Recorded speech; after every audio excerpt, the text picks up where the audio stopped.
Hello అండి, welcome to Bigg Boss updates. So show start అవ్వగానే 3 చీఫ్స్ని నిల్చోమంటారు. So వాళ్ళ టీంలో వాళ్ళని గ్రీన్లో ఎవరు, రెడ్లో ఎవరు చెప్పమంటారు. సో యష్మి క్లాన్లో ఫస్ట్ గ్రీన్ వచ్చేసి అభయ్ నవీన్. సో అభయ్ నవీన్ అండ్ విష్ణుప్రియ దాంట్లో ఎవరిది తప్పు అనేది తేల్చుకుంటారు. అండ్ నెక్స్ట్ వచ్చేసి పృథ్వీ అని చెప్తారు. సో పృథ్వీ విషయంలో వ్యాక్సింగ్ దగ్గర క్విట్ చేశాడు, ఫోర్ లాంగ్వేజ్ యూస్ చేస్తున్నాడు, 100% ఇవ్వలేదు అన్నట్టుగా చెప్తారు.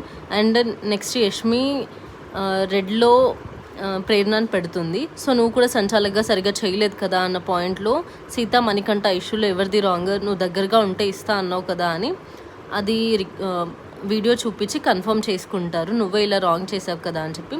దానికి యష్మి గారు హర్ట్ అయ్యి ఏడుస్తారు. నేను 5 మెంబర్స్కి రేషన్ కోసం చూశాను, నేను ఇలా అందుకే ఇలా చేయాల్సి వచ్చింది అనేసి చెప్తారు. బట్ బిఫోర్ దట్ మణికంఠ గారితో నేను అలా ఏం చెప్పలేదు అన్నట్టుగా ఆర్గ్యూ చేస్తారు. సో నాగ్ సార్ గట్టిగా వార్నింగ్ ఇచ్చి చీఫ్ని షూట్ చేస్తారు.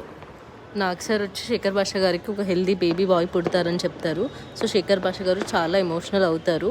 హౌస్మేట్స్ అందరూ వచ్చి కూడా హక్ చేసుకుంటారు. నెక్స్ట్ నైనికా క్లాన్లో సీత ఆడపులి అని చెప్పి గ్రీన్లో పెడితే దానికి నాగార్జున సార్ కూడా కిరాక్ ఆడారు అని చెప్పి తన సాఫ్ట్ టాయ్ కూడా తనకి ఇచ్చేస్తారు. కిరాక్ సీత చాలా హ్యాపీగా ఉంటారు.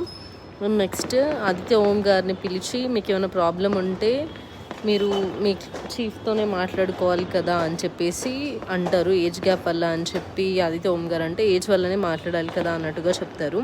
అండ్ గ్రీన్లో నబిల్ గారిని పెడితే నబిల్కి నువ్వు సపోర్ట్ చేయకుండా నిఖిల్కి సపోర్ట్ చేసావేంటి అన్న పాయింట్ మీద మాట్లాడతారు, అలా చేయడం తప్పు కదా అని చెప్పి. నెక్స్ట్ సోనియా అండ్ విష్ణుప్రియ మ్యాటర్లో ఫ్యామిలీ లేదు అని తీయడం కరెక్ట్ కాదు, అలా చెప్పొద్దు, టంగ్ చూసుకోవాలి అని చెప్పి సోనియాకి వార్నింగ్ ఇస్తారు. అండ్ చీఫ్స్ ఇద్దరిని డిజాల్వ్ చేస్తారు. Subscribe to my channel.